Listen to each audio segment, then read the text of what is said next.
मैं परमेश्वर का धन्यवाद देता हूँ। ये बुज़ुर्ग अंकल अतिंदर पाल सिंह खालिस्तानी का चौथा सवाल कि पवित्र शास्त्र बदल गई है। पहली बाइबल व आज की बाइबल में बहुत अंतर है। ऐसा सवाल बुज़ुर्ग अंकल ने पूछा है। आइए परमेश्वर की आवाज़, परमेश्वर के वचन, परमेश्वर के सिद्ध उपदेश, पवित्र शास्त्र बाइबल में से हम देखते हैं कि क्या असल में ऐसी कोई घटना घटी है। आइए सर झुकाएं, प्रार्थना करें। महान जीवते परमेश्वर, अनुग्रहकारी प्रभु, तेरा धन्यवाद करते हैं। थोड़ी देर तेरा वचन सीखने के लिए जा रहे हैं। पवित्र आत्मा आप हमें सिखाएं। आप हमारी ज्ञान बुद्धि समझ खोल दे। जो भी भाई बहन बच्चे बुजुर्ग नौजवान तेरी ये आवाज़ सुने, आप उनके साथ बात करें। प्रभु यीशु मसीह के सामर्थी पवित्र नाम से मांग लेते हैं। सुनो और ग्रहण करो, आमीन। तो पवित्र शास्त्र को देने वाला कौन है? परमेश्वर खुद। किसके द्वारा? अपने तीसरे व्यक्तित्व पवित्र आत्मा के द्वारा। तो पवित्र आत्मा ने पूरी पृथ्वी के लगभग 40 संतों को, जो गरीब से अमीर, राजा से रंक,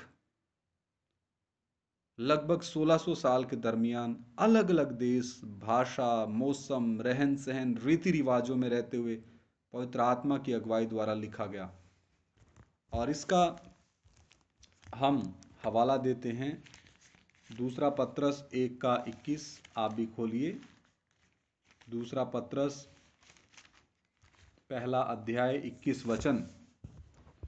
क्योंकि कोई भी भविष्यवाणी मनुष्य की इच्छा से कभी नहीं हुई, पर भक्तजन पवित्र आत्मा के द्वारा उभारे जाकर परमेश्वर की ओर से बोलते थे। किसकी ओर से बोलते थे? परमेश्वर की ओर से। आगे हम देखते हैं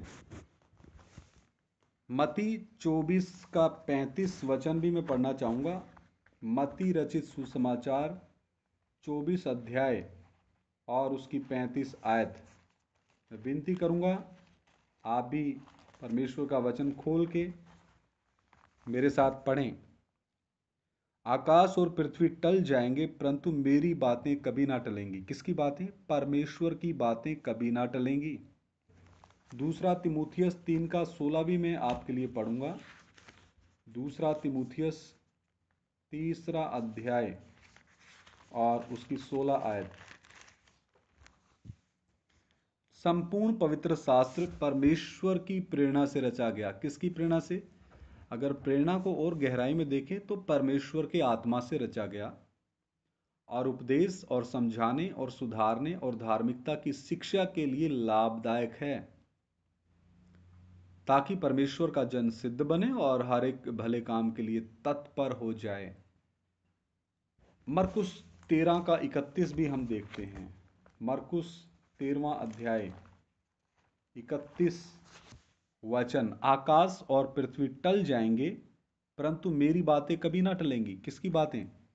परमेश्वर की बातें। तो पुराने नियम की 39 किताबें लगभग 1400 ईसा पूर्व से लेकर 400 ईसा पूर्व के समय के बीच में लिखी गई। और जब हम नए नियम की 27 किताबों को देखते हैं तो वो 40 ईस्वी से लेके 90 ईस्वी के बीच लिखी गई। और यूहन्ना 17:17 परमेश्वर का वचन क्या कहता है वो भी हम देखते हैं। यूहन्ना रचित सुसमाचार 17वां अध्याय 17 आयत। सत्य के द्वारा उन्हें पवित्र कर, तेरा वचन सत्य है। तो परमेश्वर का वचन क्या है? सत्य है। यूहन्ना पहले अध्याय में हम आते हैं। यूहन्ना रचित सुसमाचार पहला अध्याय 1, 2, 3 आयत। आदि में वचन था और वचन परमेश्वर के साथ था और वचन परमेश्वर था। यही आदि में परमेश्वर के साथ था। सब कुछ उसी के द्वारा उत्पन्न हुआ, और जो कुछ उत्पन्न हुआ है उसमें से कोई भी वस्तु उसके बिना उत्पन्न नहीं हुई। तो फिर आपको कहां पर शक रह गया? स्पष्ट तौर पे परमेश्वर का वचन कहता है आदि में वचन था, वचन परमेश्वर के साथ था और वचन परमेश्वर था। यही आदि में परमेश्वर के साथ था और सब कुछ वचन के द्वारा उत्पन्न हुआ। 10-11 आयत। वह जगत में था। कौन? परमेश्वर। और जगत उसके द्वारा उत्पन्न हुआ और जगत ने उसे नहीं पहचाना। उस समय के जगत ने प्रभु यीशु मसीह को नहीं पहचाना और उस समय के जगत के लोगों ने। तो वही अंधकार का प्रभाव बुजुर्ग अंकल आपके ऊपर है, क्योंकि परमेश्वर का कलाम पहला यूहन्ना 5:19 क्या कहता है? सारा संसार दुष्ट के वश में पड़ा है। दूसरा करंथिया 4:4 आयत क्या कहती है? इस संसार के ईश्वर ने लोगों की बुद्धि को अंधा करके रखा है। तो आपकी आत्मिक आंखें और आत्मिक बुद्धि अंधी होके रखी है, इसलिए आपको प्रभु यीशु मसीह के देहधारी होने, क्रूस पे जान देने के बलिदान की कोई समझ बुद्धि नहीं है। वो पर्दा हटा नहीं है आपकी आंखों के ऊपर से और बुद्धि के ऊपर से। अगर वो पर्दा हटना है तो इत्मीनान के साथ घुटने टिका के आप इन वचनों को सुने, प्रार्थना पूर्वक प्रभु यीशु मसीह से कहें, पवित्र आत्मा से कहें, मैं जो ये आवाज़ सुन रहा हूँ, क्या सचमुच परमेश्वर ये आपकी आवाज़ है, ये आपका वचन है? तब पवित्र आत्मा आपके ऊपर प्रकट करेगा। 11 वचन, वह अपने घर आया और उसके अपनों ने उसे ग्रहण नहीं किया। परमेश्वर किसी के साथ जबरदस्ती नहीं करता। बुजुर्ग पिताजी, परमेश्वर ने सबको आज़ाद मर्जी दी है, सबको आत्मा, प्राण और शरीर दिया है, सबको आत्मा में विवेक, अंतर्ज्ञान, संगति, प्राण के अंदर इच्छा, मन, भावना और शारीरिकता खुदी, और शरीर के अंदर 5 इंद्रियां सबके अंदर है, सब मनुष्यों में है। तो ये मौका आज तमाम आप सभी को है जो इस आवाज़ को सुन रहे हैं। उस समय प्रभु यीशु मसीह को बहुतों ने ग्रहण नहीं किया, और जितनों ने ग्रहण किया उनको पुत्र होने का अधिकार भी परमेश्वर देता है। इसी का 4 और 5 आयत में पढ़ूंगा। यूहन्ना रचित सुसमाचार 1 अध्याय 4 और 5, उसमें जीवन था और वह जीवन मनुष्यों की ज्योति था। तो यदि आपको अवधि जीवन चाहिए, अनंत काल का जीवन चाहिए, हमेशा हमेशा की जिंदगी चाहिए, तो प्रभु यीशु मसीह के पास आए।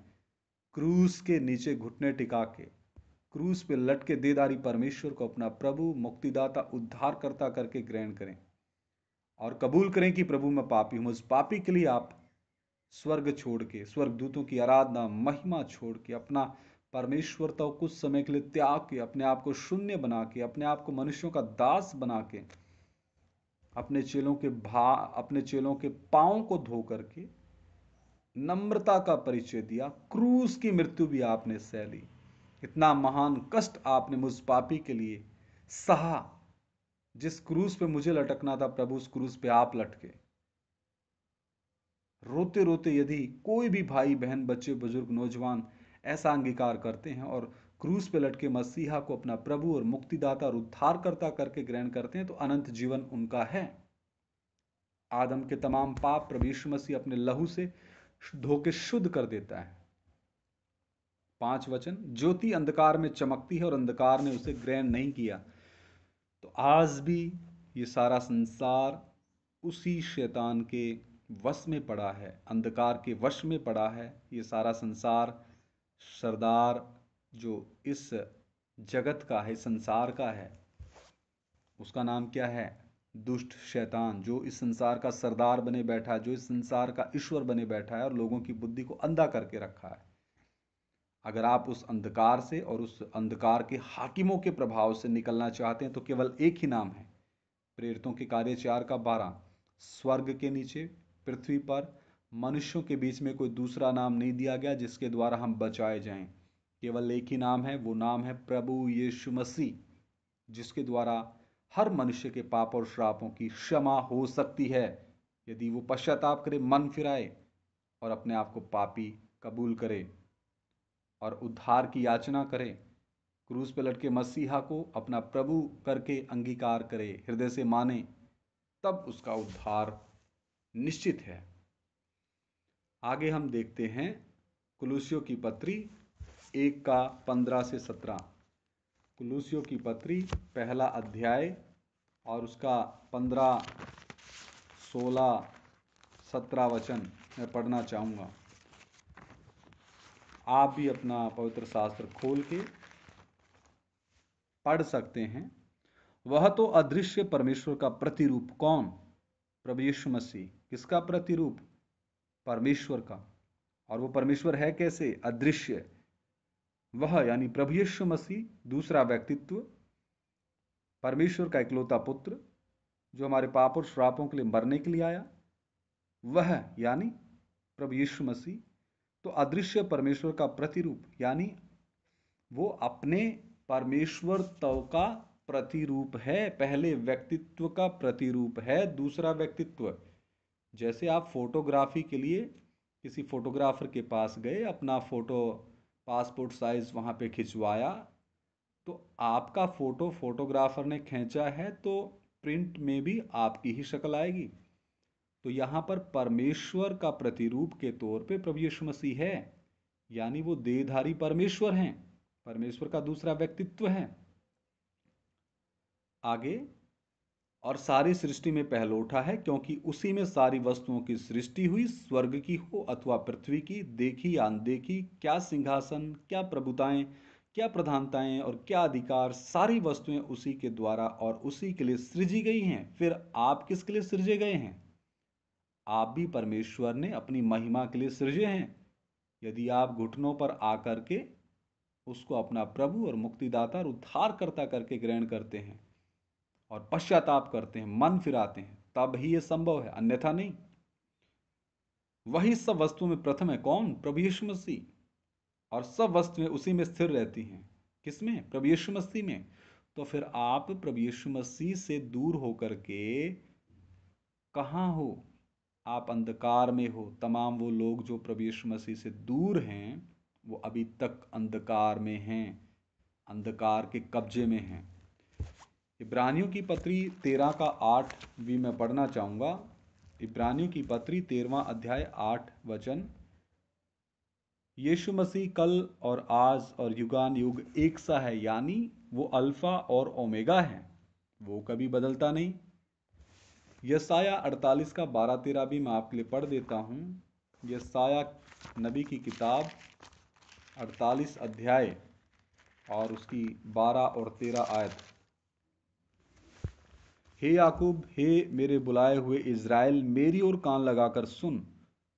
उस समय ये इज़राइल के लिए परमेश्वर का वचन, और आज वर्तमान में ये आपके लिए, तमाम उन लोगों के लिए जितनों ने अभी तक प्रभु यीशु मसीह को ग्रहण नहीं किया अपने व्यक्तिगत परमेश्वर के तौर पे, अपने उद्धारकर्ता के तौर पे, अपने परमेश्वर के तौर पे अभी तक उन्होंने अंगीकार नहीं किया है।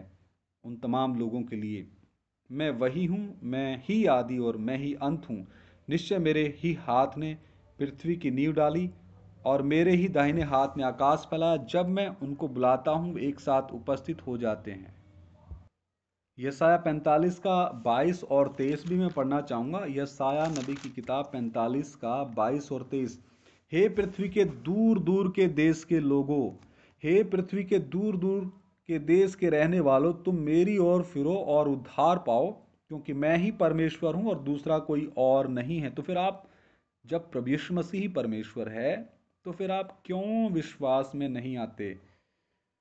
23 वचन। मैंने अपनी ही शपथ खाई, धर्म के अनुसार मेरे मुख से यह वचन निकला है और वह नहीं टलेगा, प्रत्येक घुटना मेरे सम्मुख झुकेगा। ये तो बात पक्की है बुजुर्ग अंकल जी और तमाम सुनने वालों भाइयों बहनों, हाथ जोड़ के विनती है, प्रत्येक घुटना मेरे सन्मुख झुकेगा। किसके सन्मुख? परमेश्वर के सन्मुख। और प्रत्येक के मुख से मेरी ही शपथ खाई जाएगी। तो क्यों ना जीते जी परमेश्वर का नाम लेकर के आने वाली अब्दी सजा से बच जाएं। जब परमेश्वर दुष्टों और अधर्मियों का न्याय करेगा तो उस समय तो हर एक घुटने को झुकना ही है। जैसा फिलिपियों की पत्री 2 का 10-11 वचन कहता, वो भी पढ़ते हैं कि जो स्वर्ग में और पृथ्वी पर और पृथ्वी के नीचे हैं, यानी जो स्वर्ग में हैं और पृथ्वी पर और पृथ्वी के नीचे हैं, वे सब यीशु के नाम में घुटना टेके और परमेश्वर पिता की महिमा के लिए हर एक जीव अंगीकार कर ले कि यीशु मसीह ही प्रभु है। आज आप तमाम लोगों को मौका है, प्रभु यीशु मसीह को यदि आप अपना प्रभु और मुक्तिदाता उद्धारकर्ता करके ग्रहण करना चाहते हैं तो घुटने टिकाइए और प्रभु यीशु मसीह के क्रूस के बलिदान को याद कीजिए और कहिए, सचमुच प्रभु, मैं इस क्रूस पे लटकना था, मेरे पाप और श्रापों के कारण जहां आप लटके वो मेरा हाल होना था, था, लेकिन एकमात्र सच्चे परमेश्वर ने, अल्फा और ओमेगा ने, जो परमेश्वर इतना प्रेमी है, अनंत काल के प्रेम से भरे हुए परमेश्वर ने अपने दूसरे व्यक्तित्व में आकर के संपूर्ण आदम वंशियों के पापों और श्रापों को अपने ऊपर ले लिया, क्रूस पे जान दी, 39 कोड़े खाए, सिर पे कांटों का ताज, दो हाथों में कीले ठोकी गई, पांव में कीले ठोकी गई, दिल में भी भाला मारा गया, पसलियों में भाला मारा गया। जहां जहां हमारी गंदगी थी, वहां वहां परमेश्वर के पुत्र प्रभु यीशु मसीह ने संपूर्ण मनुष्य जाति के लिए और मेरे लिए, आप जो भी हैं, जिस भी धर्म जाति से संबंध रखते हैं, मेरे लिए प्रभु यीशु मसीह आप कुर्बान हुए और तीसरे दिन मुर्दों में से जी उठे। आप धनवान के संगी हुए। धनवान का संगी मुझे होना था, लेकिन आप हुए परम पवित्र परमेश्वर के दूसरे व्यक्तित्व। आप धनवान के संगी हुए। आपने शैतान के सिर को कुचला, मृत्यु और अधलों की कुंजियां उससे वापस ली और क्रूस पे वापस आके कहा सब कुछ पूरा हुआ। आपने कैदी आत्माओं को भी प्रचार किया, आपने उनको वहां से छुड़ाया, पूरी पूरी कीमत दी और तीसरे दिन मुर्दों में से जी उठे। 40 दिन इस पृथ्वी पे आप अपने संतों को दिखाई दिए और फिर से वापस आने का आपने वायदा किया है। आप गुप्त आगमन में फिर अपने लोगों को लेने आ रहे हैं। प्रभु, मैं पापी हूं, मेरे पाप और श्रापों को माफ कर। आज तक मैं जिनको मानता आया, मेरी गलती थी, मेरा गुनाह, आप मुझे माफ करें। आने वाले समयों में मेरे जीवन में आप ही मेरे प्रभु, मुक्तिदाता, उद्धार करता है। मेरे जीवन में आइए और आप प्रभु यीशु मसीह मुझे असीम शांति दीजिए। मेरे जीवन के राजा आप बनिए। प्रभु यीशु मसीह के नाम से मांगते हैं, आमीन। यदि आप ऐसी प्रार्थना करते हैं तो सचमुच प्रभु आपके अंदर तमाम आदमवंशी पापों को अपने लहू से धो के शुद्ध करेगा। प्रभु यीशु मसीह का अब्दी वचन आपके हृदयों में आएगा और आपके अंदर एक नया जन्म होगा। आप परमेश्वर के अविनाशी बीज के द्वारा एक नया मनुष्यत्व आपके आत्मा में उत्पन्न होगा और फिर आप नई सृष्टि बन जाएंगे। और उसके बाद आपका जो आत्मा का भोजन है वो परमेश्वर का वचन, उसको आप दिन प्रतिदिन पढ़िए और परमेश्वर के द्वारा ठहराए हुए आपके जो स्थानीय चर्चों में, लोकल जगह में जाकर के आप और भी अधिक परमेश्वर का कलाम सीख सकते हैं। डरते और कांपते हुए अपने मुक्ति के काम को पूरा कर सकते हैं। और जब तक गुप्त आगमन ना हो, पवित्रताई में, अलगताई में, सिद्धताई में, वचन, प्रार्थना, संगति में, इकट्ठे होने में एक मन हो करके आगे बढ़ने में हौसला ना छोड़ें, दिलेरी रखें, संयम रखें, विश्वास के साथ आगे बढ़ें, तो परमेश्वर आपको जरूर आगे बढ़ाएगा। परमेश्वर आपके साथ हो। सभी को जय मसीह की। मारानाथा। आपका दिन शुद्ध हो, आपका दिन शुभ हो और शुद्धताई के साथ आप प्रार्थना करें और आने वाले समय में परमेश्वर आपको बहुतायत से आशीष दे।